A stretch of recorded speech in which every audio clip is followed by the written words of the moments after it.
What is going on? We are live. First appearance from the Guido. It's good to be here, Philly. Oh yeah. Oh yeah. Oh yeah. Vic is somewhere MIA today, but For the, we're for gonna the have a Guido's good time. Guido's first on air, Vic is MIA. We've got a loaded show too. We got a lot to talk about. Obviously, Eagles, Saints, the Phillies, too. And by the way, if you're not already doing it, we don't really use it that much, but we just launched our YouTube channel. So what I'm doing is I'm able to see who subscribes. We're halfway there. We got 500 people in the first week. When we get to 1,000, we're gonna pull a winner for a random jersey. So follow us on YouTube. Our links in the bio. Link, subscribe. First thing I want to ask you before we get in, this is an Eagles podcast first and foremost, but it's Phillies postseason. So before we get into the Eagles all day, every day, have you been following the Phillies down in the dirty South? How much do you know about this team? I know a good amount of what's been going on. I've been following. I feel like the Phillies have been up in a roller coaster. I've kind of told everyone all season, when we're just destroying teams, I literally said no team in baseball will keep this momentum up. And I said, surely, but surely, after the All-Star break, that's when we slumped. But, I'd rather slump then in half of the year than catch fire back in the year, which is we did. Obviously, our pitching has been, atrocious. But I feel like we've been getting it together. We have a lot of players coming back. My boy Spencer Turnbull is going to be coming back. Hopefully, he'll be ready for the playoffs. Excited to see him. And yeah, Mr. C says, "Mike." Hey. We already got one fans in the house. Too. So if you're on YouTube and if you're on Facebook, I'll see your comments too. Instagram, I got up in another tab. We touched on T. Walker. Everybody, the whole lineup, not doing well. Woo, woo, woo, woo. Yeah. So, the real debate that we had going on today with the Phillies was, are they partying too much? They clinched the division, yes, but they still have, 2 games they're on right now, 2 games against the Cubs. They got a series against the Nationals, I think, to wrap it all up. And losing 3 out of 4 to the Mets, they dropped from first place in the NL to second place, but the top 2 teams get a bye. So it's kind of imperative to them to win a couple of games down the stretch and at least be the second seed, so that they get that bye. Yeah. For us having the bye, I'm usually, when it comes to bye weeks, especially in baseball, I'm honestly not a huge fan of the byes. I feel like baseball, you need to keep the momentum going. But I feel like the Phillies, I feel like they need this bye. They need to rest their pitchers. Like I said, you got Turnbull, I believe. Turnbull and Hayes should be back for the playoffs. That's what I've been reading. So if they come back, that gives them extra time to be ready. And I just feel like the team needs to rest, to recoup. And I feel like a nice little break for them will be good. And they can sit there and see who they're going to be playing against first. Yeah, I like that too. I usually typically like that underdog mentality and being the wild card and stuff like that, and just rolling and not having a break. I've seen teams come in slow, but for the Phillies, it's been such a long season. They finally get to celebrate something. I'm just rolling with it. I'm optimistic about it. I thought the party was lit. I thought the Armentani Brothers playlist is lit. It's ready to roll. But anyway, enough on the Phillies. We're gonna get into our Eagles all night, every day, baby. So there is this tremendous weight that somehow the analytics favor you to go for it on 4th down most of the time when you're on the opposite end of the field, when the other side of the 50, instead of taking points in a game where if you score the most points, you win the game. Somehow there's this rhetoric going around that if you go for it. It is better than taking points. What is your opinion on that? There we go. We're about to get into it. I think the analytics also are based off of a team's success. So, for instance, let's give an example. If you're the Carolina Panthers and you're playing against the Chiefs and you're, within scoring distance and it's 4th and 4, would you go for it? Honestly, I don't think they would because of who they are. You know what I mean? It comes down to trust and how their team as a whole is. But the analytics, of course, the Eagles, they have a high-powered offense. They are who they are. So, and they don't know they have the mentality of they're going for it on every 4th down play. So, like I said, I like the trust, and there's certain instances where it's like, okay, it's 4th and 1, let's go for it, But like some of the plays, some of the, not going for the field goals. Oh, don't get me started. But, but I just feel like sometimes when it was that point in the game, it was that early in the game, we haven't been rolling teams. We weren't last year at this time. Last year, this time we were, rolling through, teams. Right now, we haven't played a good game since when beginning of November last year until then we went off on a hiatus. You know what I mean? So in my opinion, I feel like this team is still recovering from last year's slump and it's carrying over into the season still. So in my opinion, I don't think we should be going for it on 4th and 4, that early in the game. You know what I'm saying? They're trying to force recreate the magic from 2022. Someone just commented, if you don't take the points, you lose to the Falcons by 1. We talked about this a little bit where there's this thing, well, we should have had this many points. Well, if you do take the points there, every action has a reaction. Every reaction has an action. So if you take the points there and you kick field goals and you're up 9-7, you're not calling the play calls that you call that you scored touchdowns on with Saquon Barkley and Dallas Goedert. So everything happens in a series. So I understand it. And I love your Panthers point because they can either say, hey, we stink, we have to take points every time we're on the field, or they have to be like, yo, I'm playing the Chiefs right now. We cannot settle for field goals. We have to get 7 every time we're all there. We got to go for it every time. So that's a philosophy thing. And I think like it's going to be very frustrating for the fans because like, dude, they're just going to keep going for it like every time. And usually it evens out, right? Like they won't get one. Like they'll miss a tush push, but like 70-80% of the time, or 92%ers or whatever, they'll get it. But it felt like the end of the Falcons game and the whole like first 3 quarters of the Saints game, like anything that could go wrong did go wrong.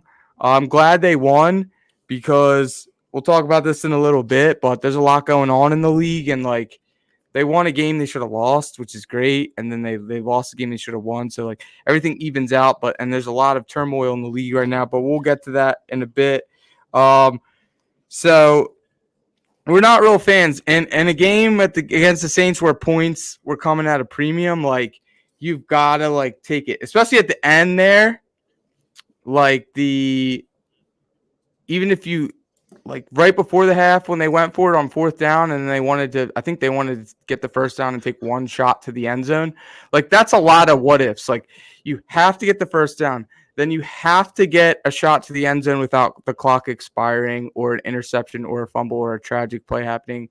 And then if that doesn't happen, then you get the field goal. Like just take the field goal. Like just take it right before the half. It's 3-3 and you're getting the ball. And that's Bill Belichick, right? If you get points before the half ends and then you get the ball coming out of the gate, like you win the game 80% of the time in the NFL, regardless of the turnover differential. So that's the benefit of getting the ball. That's the benefit of getting the ball at the half too, because knowing if you can put points on the board and then turn around, get the ball back and put points up again, you just basically got double points back-to-back times without giving them the ball, So maybe they'll switch it up, but yeah, I talked to Colin Thompson. He's a tight end. Played for the Temple for a while when they were amazing, and he played for the Carolina Panthers for a bit, and he's on the radio a bit, and he's like, yeah, I like when my coach puts trust in me and the players, and we know like when we get down in distance, like we're gonna go for it. But I think they like on a 4th-and-1, yeah, I get it.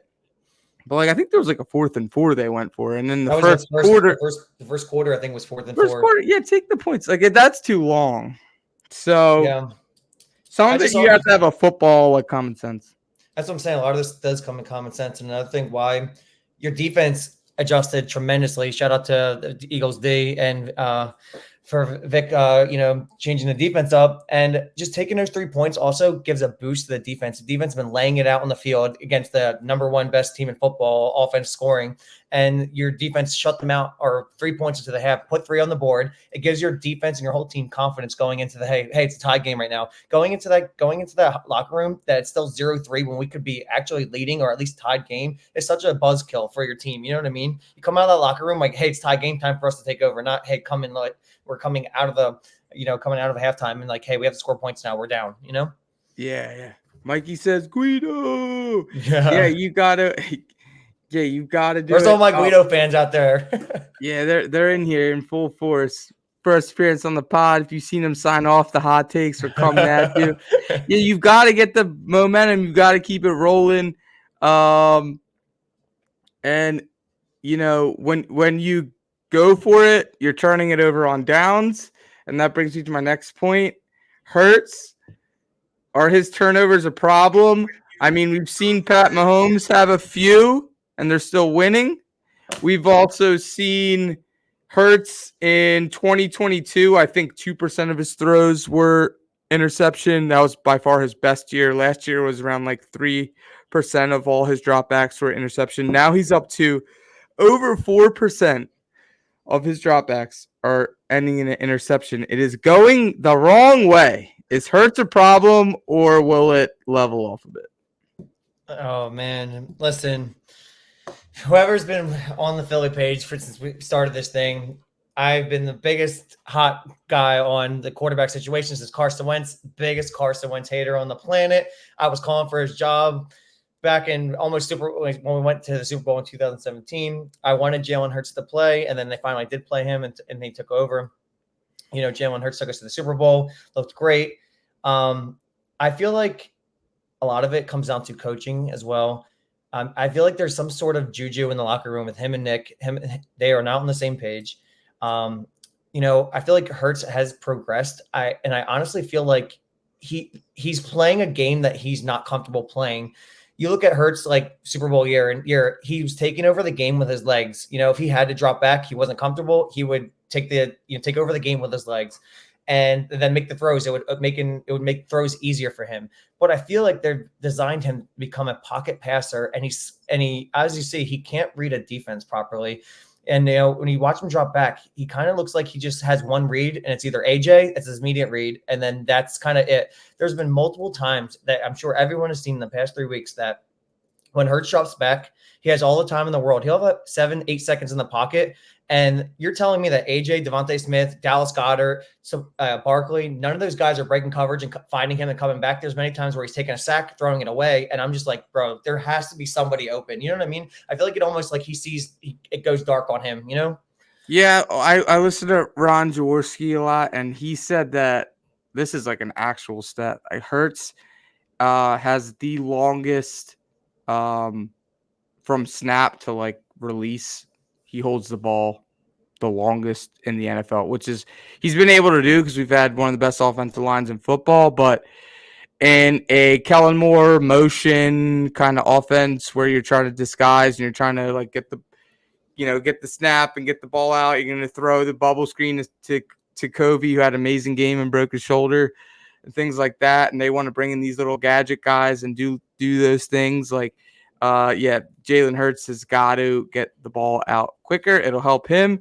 And then when he rolls to the left for whatever reason, he fumbles every time. And then when he gets flustered, he rolls to the right. And sometimes he makes like a backyard football play. Sometimes it's just a whole lot of nothing. But he did have I'm not going to just fully bash Hurts because he did have a 75% completion percentage in that game against the Saints. Crazy clutch throws without 2 offensive linemen, I think. Without A.J. Brown, Devontae Smith. Then he lost Kobe. And he made plays where he needed to, and he's just like a straight-up winner. For some reason, he just finds a way to win. And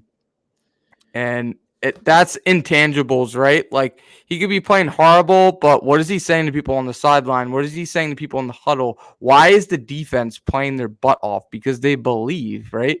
There's guys that come out in that huddle and they just don't believe, and it rubs off on the whole team, and they just get walked on. Confidence. We playing with confidence, So they know like they got to keep it close, and the other side of the ball just pick them up. But It just yeah, it's good. hurts us. Just also, it's like when we're driving, and especially when we're getting close to the red zone for some reason, I don't even have trust in him right now. I'm terrified he's going to throw a pick, and then first drive. Granted, he threw that ball to Devontae Smith. It wasn't a bad idea. Devontae was just too small for that play. He should have undercut it, so it wasn't totally on Hurts on that play. But it shows the fact that he has a lot of trust in Devontae. Obviously they played together in college. He knows he can make that catch. That play is a Dallas Goedert, AJ Brown boxed out big body type of play that needed to be made there. So I wouldn't bash him up on that. But then the following drive, it goes down for a fumble and just couldn't get no momentum. And those plays obviously are on him of just making bad decisions. And he also he if he doesn't find something open, many times he's forcing balls. Like I feel like he needs to just let the play develop and be like, hey, this isn't there. Let me take the run, or let me do a check down. Or he's constantly throwing the ball in maybe double coverage, maybe triple coverage, just to try to make a play happen, and it ends up biting us. Yeah, they made a few plays, and it goes hand in hand, right? Like if he takes 3 in the first quarter and 3 at the end, and he gets 6 points, and they're within a point, or they have the lead, or something like that, and then he has a turnover or two, like it's kind of acceptable. But when your coach is leaving points on the board, and then your quarterback's turning it over 2 times, you're losing point wise, which is the way you win the game, and then you're losing turnover differential wise. It's just like it's just like your yin and your yangs off, and I don't want to go down that road. I'm not going to tonight, but there was a lot of disconnect between the coach and the quarterback last year. If he's like aggressive, and then this guy's turning the ball, like it doesn't work together well. It doesn't mesh together well. Like if he's going to turn over the ball a few times, you need to take points on the drive that he is. They were killing them. Time possession, yards. They were just walking them up and down the field. So, without Saquon Barkley and his importance, like where would the Eagles be right now? Like they could easily. You can argue the other side of this. They're 2-1 and they looked ugly this week. They're a play away from being 3-0. Saquon Barkley leads the league in yards from scrimmage. He had like 20-something carries, 22, 25 carries the first couple games. And then he had only 15 this week. Most came in the second half. Heavy. What do you think about? I didn't even get your take on when we signed Saquon to begin with. What do you think about what he's doing out there? Oh man, I mean, I feel like with teams, it's the same thing. It's funny. Until the Eagles went back to the Super Bowl in 2017, up until that point, I said the Eagles can't go nowhere because why? We haven't had a big number one receiver. Guess who the number one receiver we had back in 2004? T.O. baby. You know what I'm saying? And then we got Alshon Jeffries. We put weapons on the field, and guess what? We went to the Super Bowl. We had a good team. You need a number one receiver, big guy, And then I love a running back committee, and we had that year. We had Blunt, Sproles, and Ajayi, and we were crushing it. You know what I mean? And then, same thing when we had Shady. But then you start playing with these filler backs, even though Boobie Miles is good, it's just you need that guy in the backfield like Christian McCaffrey. He is the fuel for the San Francisco 49ers. As you see, the 49ers are very, very lost without him. It's crazy what a running back can do. You can catch blocks, speed kills. And when we signed Saquon, I was just weary of are we going to actually utilize him? We're not going to be, are we going to run this guy 15, 20 carries a game? Not just, give him 5 touches a game, keep doing read options without giving the ball. He's a playmaker. He needs the ball in his hands, I almost felt like that signing was a counter to Christian McCaffrey because when he came on the team, that was the player that put them over the top. I almost thought the Eagles, they try and follow trends a little bit, and nobody wanted to pay running backs. Now look at the league, right? Dallas just ran down. I mean, the Ravens just ran down Dallas's throat all day long. Passing touchdowns are at an all-time low. the lowest ever. Scoring is down. Teams are running it like crazy. It was just a great signing, and I loved it because I was like, I know with the Eagles, like if there's a freak accident or something like that, you can't stop that. But like I know with the Eagles, like they're gonna go light in training camp and in the preseason. They're gonna, you know, they did 20 something carries 2 games in a row. They only gave him 15. They had Gainwell out there for like that one drive, and he was just chunking it up. Like they're gonna get Shipley involved now that Kobe's hurt. Like they're gonna play him in the slot. They're gonna mix him in. Like they're gonna tone Saquon down. He's got a bye coming up. Like he's gonna get rest. So like I just love the signing. I know they can load manage him and just ride him. I agree. Hell yeah. So speaking of riding, the Dirty Saints. The Dirty Saints. They were hitting hard out there. That stadium was berserk. It was loud. It was crazy. And they hit our boy Devontae Smith at the 36-yard line, and he got drugged back to the 35, no whistle, the 34, no whistle, the 33, no whistle, the 32, no whistle, the 31, he gets popped, his helmet flies off, he's concussed. They finally blow the forward progress dead at the 36 after he got drugged back 5 yards, inch by inch. Do you think it's just football, or is that like when you were watching that happen, were you like, yo, blow it dead? Was it the ref's fault? Were the Saints too aggressive? What do you think about that? I mean, it's again at the end of the game, football. We're sitting on our couch, we're watching things happen, and even us, we could coach, we could do all this. Obviously, we're sitting on our couch, we're fans, but the game is very fast when it's happening. I always like to give guys benefit of the doubt. I feel like they're not definitely headhunters, but at the end of the day, like it is towards the end of the game. He's the number one guy on the field. That play number one should have been called dead by the refs. I don't know what the refs are doing. And when a guy's being drugged like that, you can even watch guys when they know it's not going there. They're waiting. Almost the players are waiting for the whistle to be blown, and he starts letting go of his body, and then all of a sudden here comes a guy from the defensive line, comes and pops him in the back. Like not even a flag the guy's helmet flies off and everything. At least if the whistle wasn't blown, at least throw a flag. Like, give us 15 yards, something. Nothing at all. That was okay. Just like, oh, he's down on the field. That was it. That was definitely a home field, fiasco. They gave him that. And I wouldn't say the whole team's dirty, but, like I said, players play with emotion. That guy definitely didn't have to do that when there's 3-4 guys piled up on that, came in late hit. So it was definitely a dirty hit for sure. Yeah, it was crazy. We were screaming. Vic scared Nicky into oblivion. We were like, yeah, it took like 2 seconds too long. Like the second they wrap him up, usually at forward progress, it usually gets blown relatively quick. I don't know what they were doing, but the players came in, they had his back. CJGJ, who is a notorious shit talker, talking hella shit. It seems like after that game, listening to the little clips they had post-game in the locker room, it seems like they've adopted the Malcolm Jenkins from the Super Bowl year. Like, we all we got, we all we need, which at the time when, like, Carson Wentz went down and it was we all we got, we all we need, it kind of was like a rallying cry, and thanks, Matthew Davis. The Eagles suck. Attaboy. It was a rallying cry when Malcolm did it. We all we got, we all we need, and like we can win with this guy Foles. But now it just feels like after last year, after the locker room drama, after the media just hounding them, asking like insane questions, it seems like this like we all we got, we all we need excludes the fan base. Like if they're like screw everybody, if they're like screw everybody and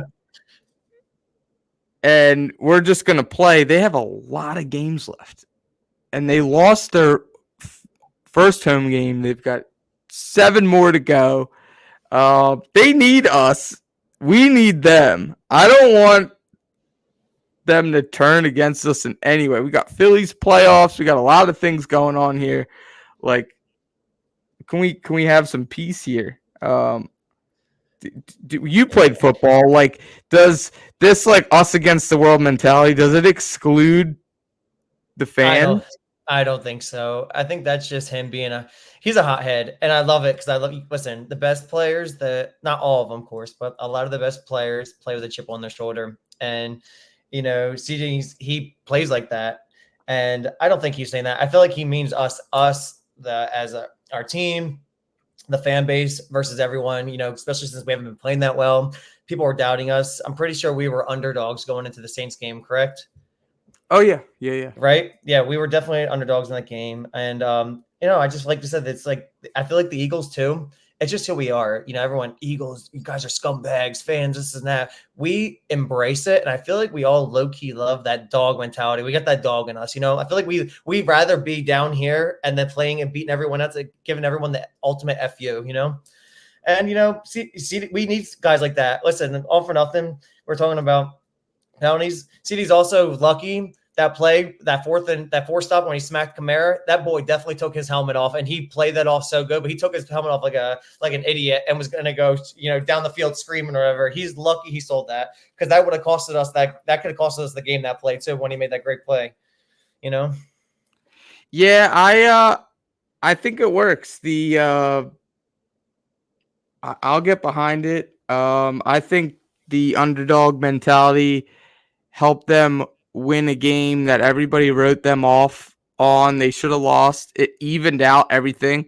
You've got, and we'll get to it in a little bit, the division and the rest of the league, but you've got this game that you should have won that you just lost, and then you've got a game that everybody's penciling you to lose, and you win it. You kind of even the tides there. You're 2-1, right? Like, that Packers game week 1 was a crapshoot. Last week, we definitely should have won. If there was any game when I was looking at the schedule that I penciled as a win, was the Eagles home opener against the Falcons. And that's the one game we lost. Like, I wouldn't have been surprised if we were 1-2 when we beat the Falcons and lost the other 2 games against a playoff Packers team and against, a Saints team that preseason nobody had expectations for, but there was the number 1 offense coming into the game, like scoring 40 some odd points a game. So shout out to Vic Fangio.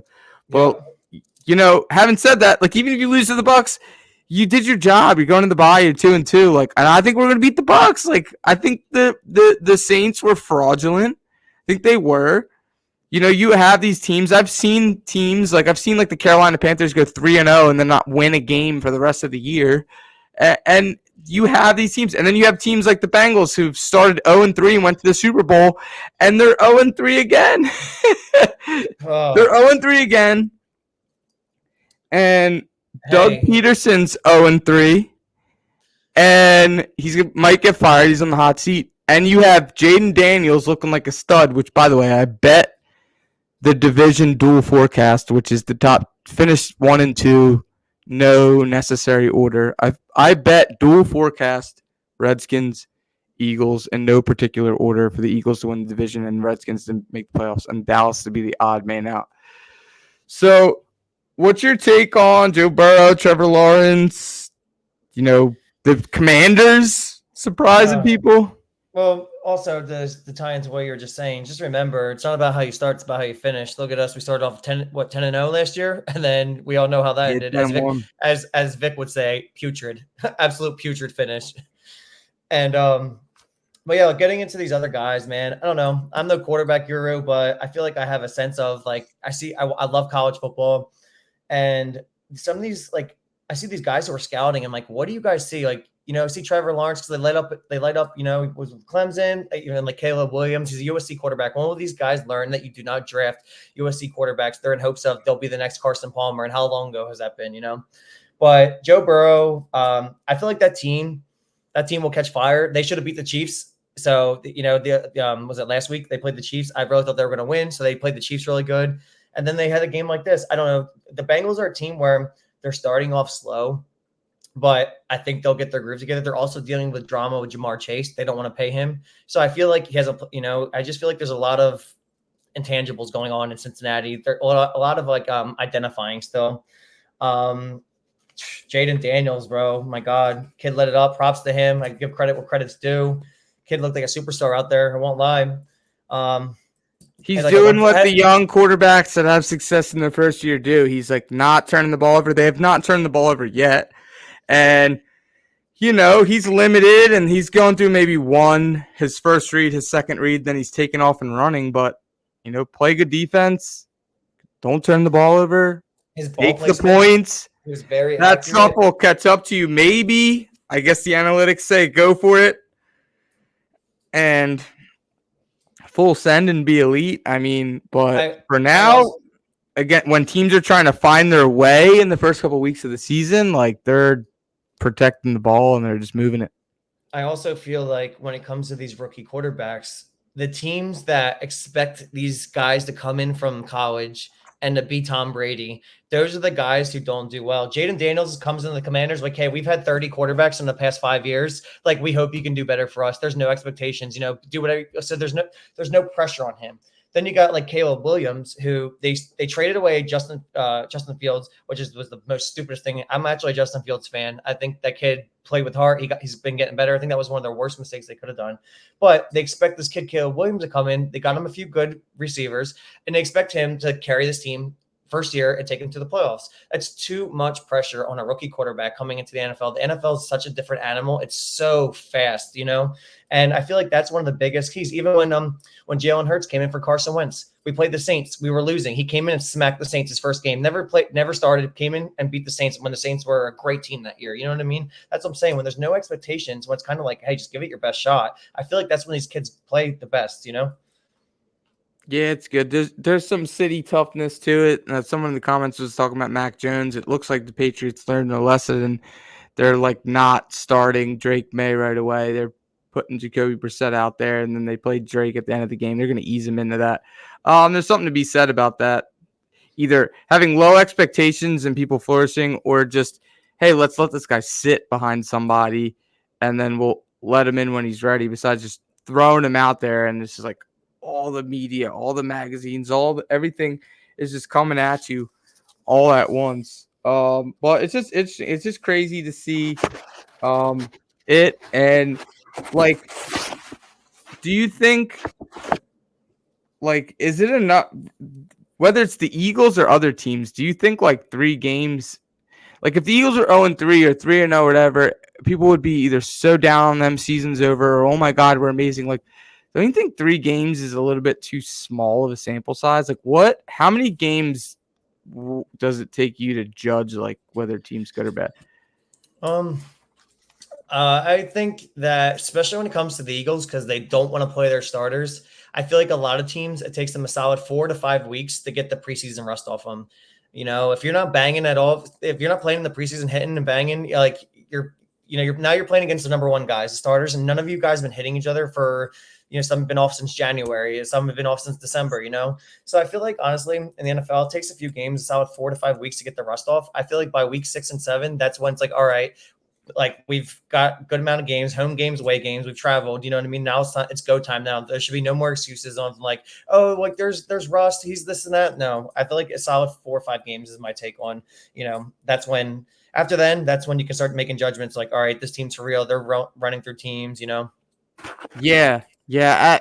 So they have the bye like week 5, and then they have another like home game, I think, and they play the Giants. Like, you could very well, I think 7 is like my number, because at 7 games, you're either like the 5-2, 6-1 teams are elite, and then you have your 4-3, like middle of the road, 3-4 teams, and then you have teams that just have like straight like losing records. I think at the 7 game mark of the season, that's where I'm gonna evaluate. And like looking at the Eagles, like wishful thinking, but they're 2-1, and then they have the Bucs, they have the Browns, they have the Giants. I think like I said, like even if they lose the Bucs and they're like 2-2, they could, going a little run against the Browns, the Giants, or maybe they lose again. They lose a game they should win. They win a game they should lose. Like they could, through 7 games, they could be 5-2, and everyone's like, okay, I mean, they're in the conversation.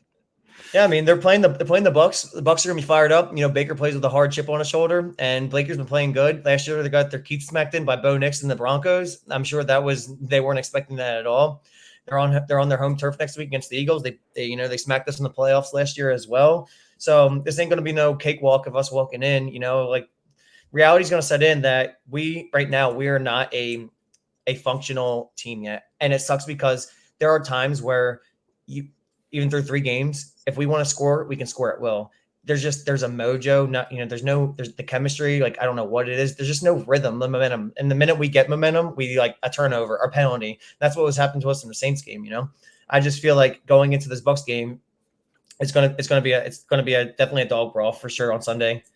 Yeah, it's another new coordinator for Jalen Hurts. So I don't want to put too much into that, but it's almost like every other year, which happens in the NFL with the way teams are good or bad, and it's a business. But like, it's another new one, and like, there was like a few drives like they didn't score on that. Like, they were doing motions, they were dumping it, they were dinking it, they were running it. I was like, dude, this has the makings of like, if they can, like, I'll take guys as long as they're not like having season-ending injuries. Like, if you're concussed and you're in protocol for a week or two, or like you're a little bit nicked up, and you're going to come back like the second half of the season, like, this offense, if they can get the timing, this offense has the making of like and gelling of something that could be like super incredible. Like, Kellen Moore's always been like in the top, like, yards, scoring, like everything like that. But speaking of Kellen Moore, former Dallas offensive coordinator, like, is Dallas a playoff team?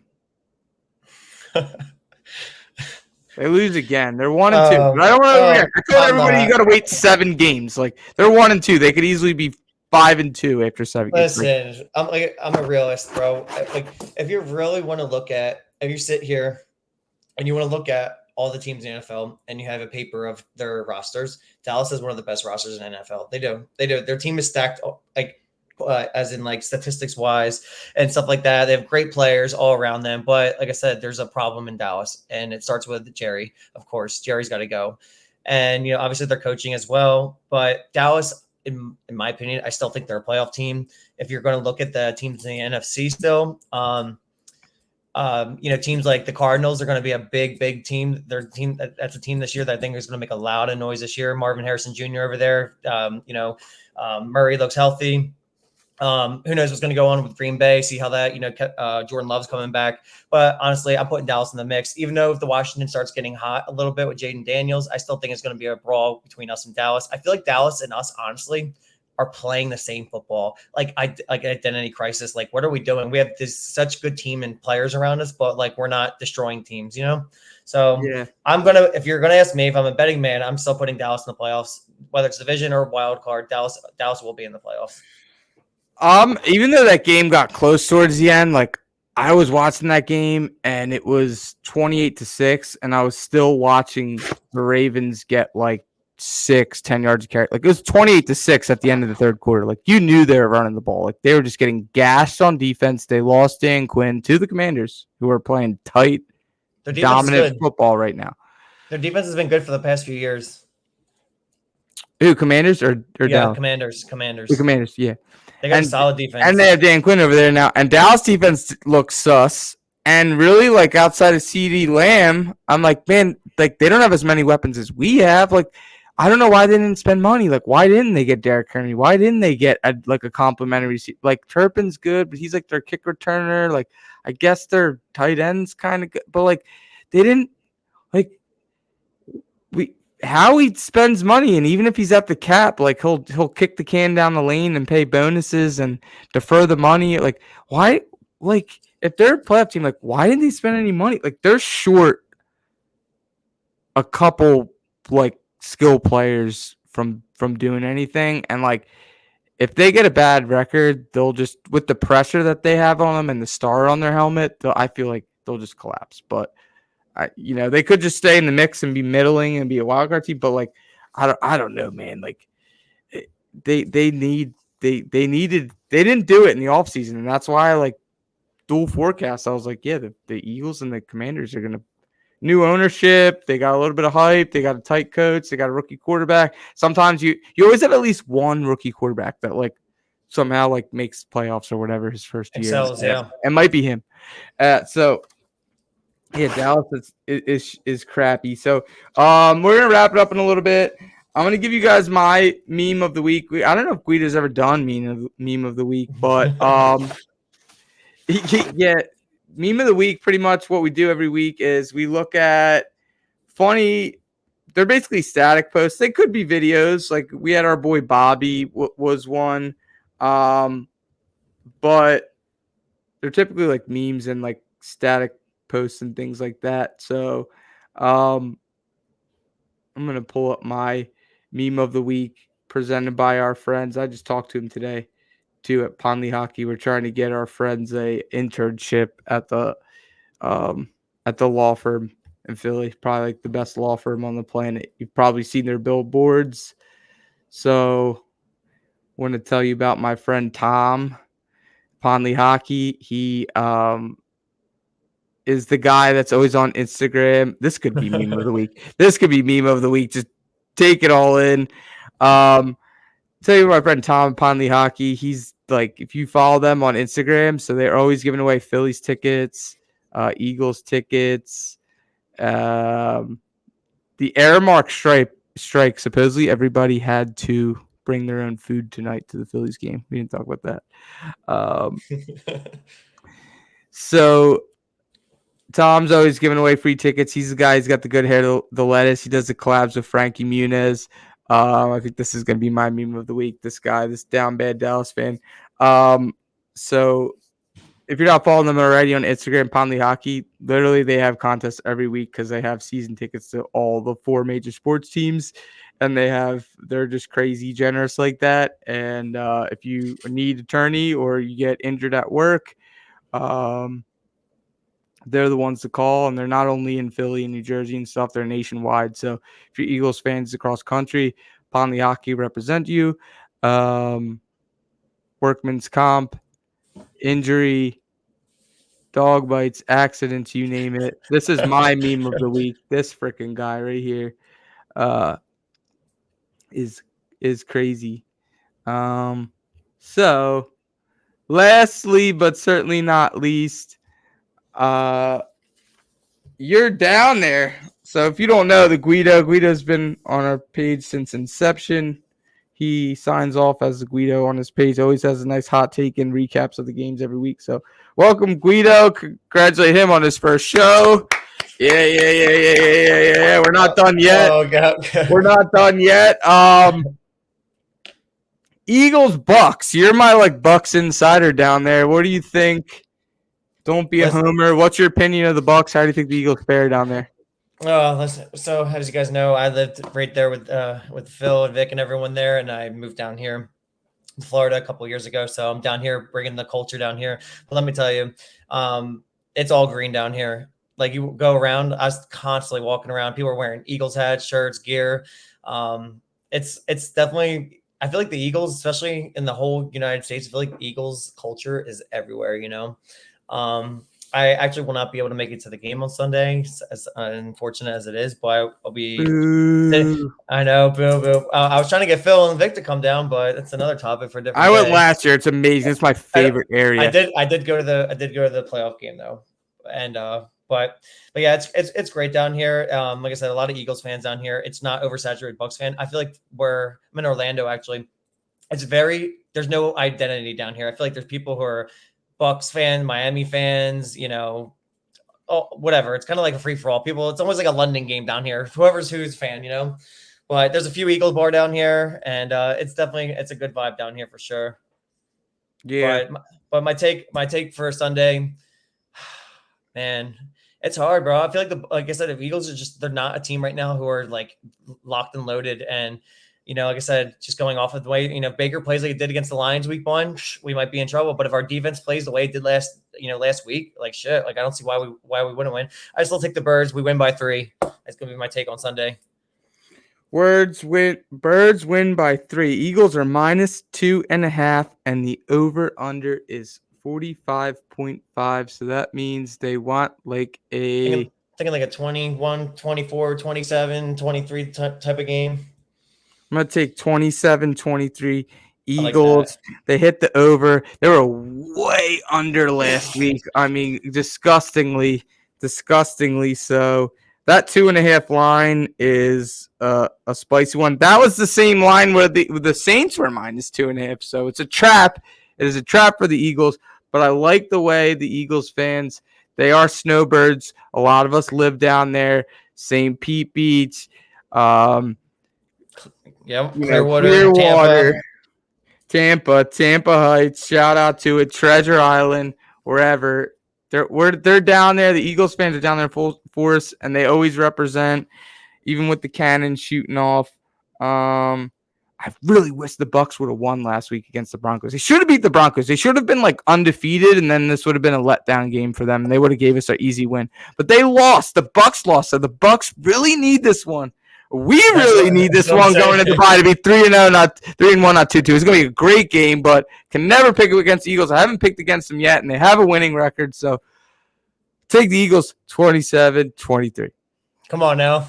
Thank y'all for tuning in. Follow us on all our channels, the Facebook, Instagram, YouTube, TikTok, you name it. And we thank you. Thank you, We're ending our stream. And if you missed any of this, it'll be uploaded soon enough. Always after every Tuesday, it's uploaded right away so that if you're driving to work Wednesday morning, wherever you get your podcast, you can listen to the audio or you can watch on YouTube, Facebook, etc. Peace out, everybody. Thanks, Guido. Go Birds. Go Birds.